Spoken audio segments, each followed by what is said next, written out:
Hey gang, we are in New Orleans today. We're right by Royal Street.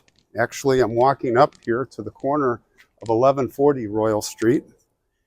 And there's a house here. Well, in the day they called it a mansion.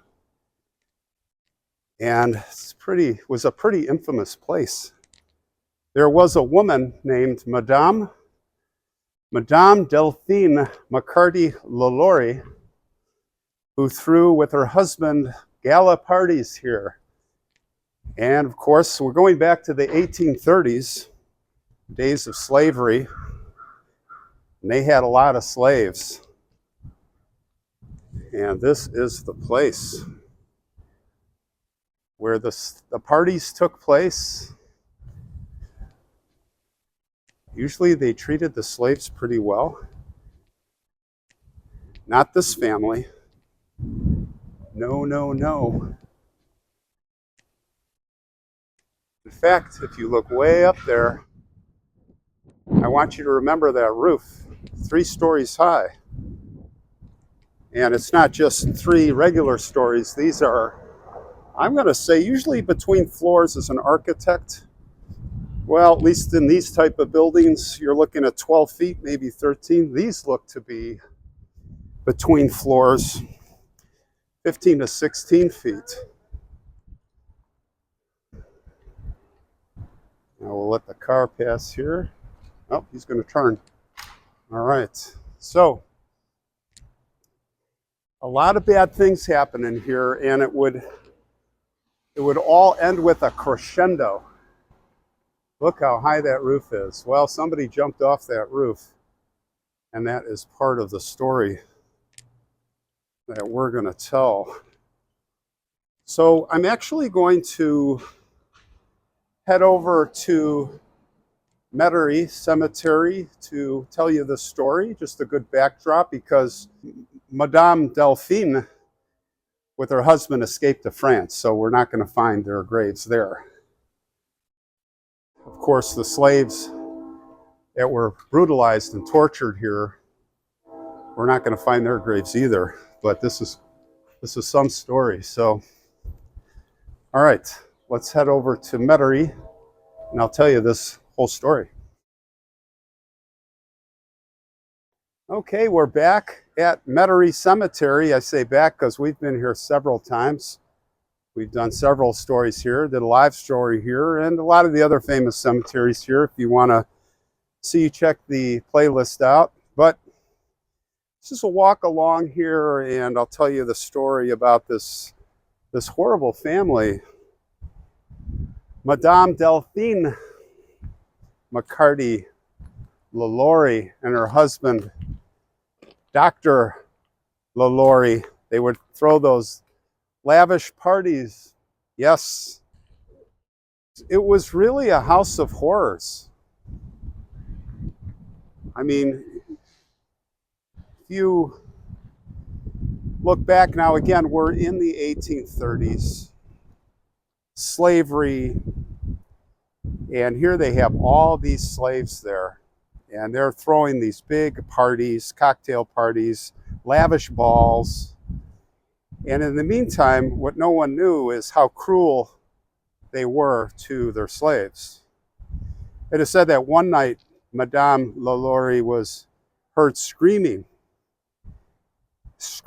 and she was chasing actually one of the slave girls around the house. The slave girl was only 8 years old, and the Madame had a whip. She was trying to whip her, and that's where I said, look up at that roof, because that is the roof where that little girl ran up in total fear. And Madame LaLaurie, came out to the roof with the whip, and the little girl jumped. And you saw how high that was, and in fact, she did jump to her death. They said that they buried the little girl in the backyard behind the house. But that did not stop the Madame. And I'm going to tell you where it really got bad. It was April of 1834, and they were hosting one of their lavish, crazy parties, and a fire broke out in the kitchen.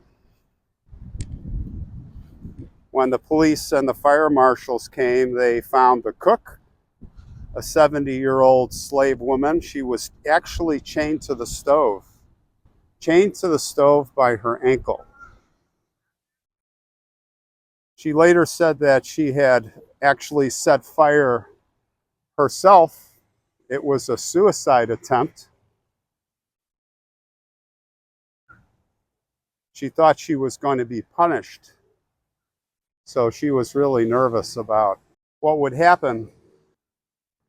They attempted to enter the quarters, and they found her chained there, and they said, "Where are the others?"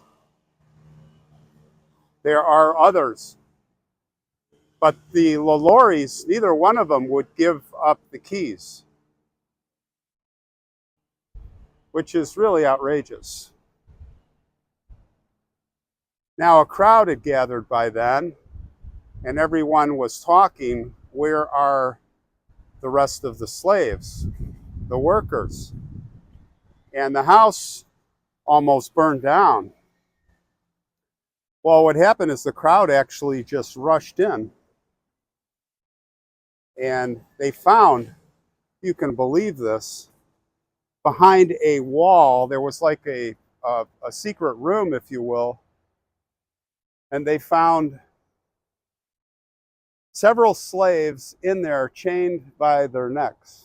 They were chained up by their necks, hung to the ceiling, their arms spread out like animals in a zoo. You know, the crowd was just, everybody was absolutely outraged.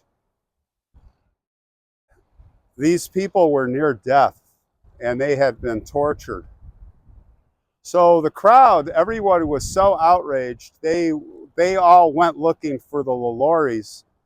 And I think this happened over the period of maybe several hours, if not a day later, when this all came to a head. And they actually rushed the house, and they looted the house. But the LaLauries were one step ahead. They had already left. And you know, they were probably thinking of at least lynching them, if not just murdering them. The crowd was out of control.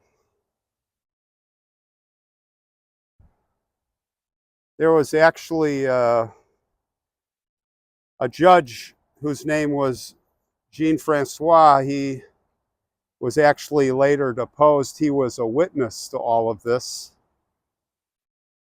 what he saw at the mansion that day. He was one of the crowd, and he would testify, quote unquote, among others, a negress, Negress, it's a term they used back then, wearing an iron collar, and an old Negro woman who had received a very deep wound on her head, who was too weak to be able to walk, he found.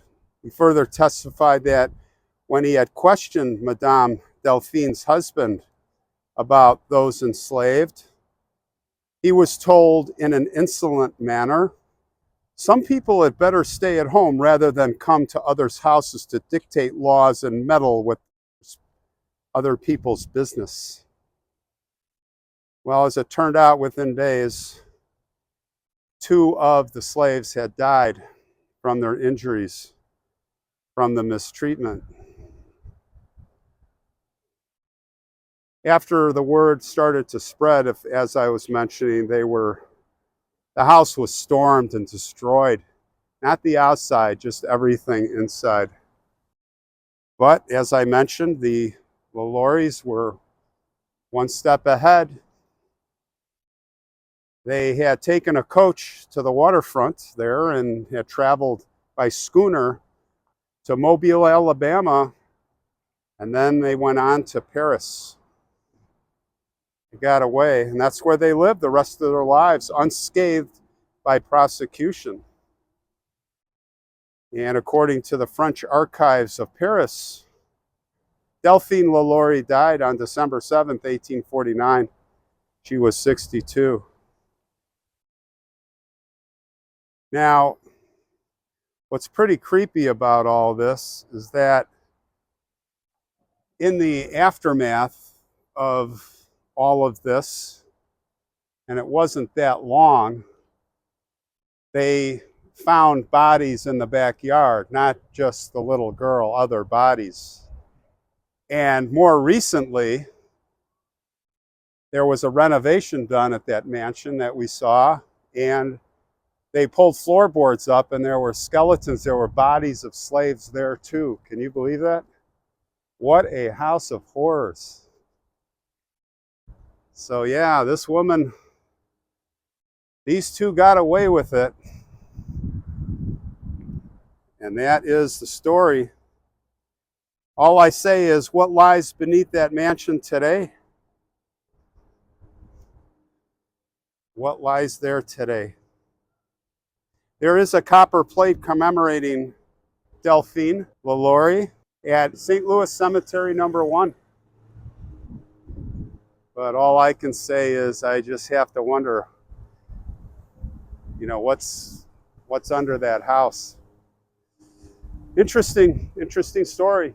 Okay, we've got more. Let's go.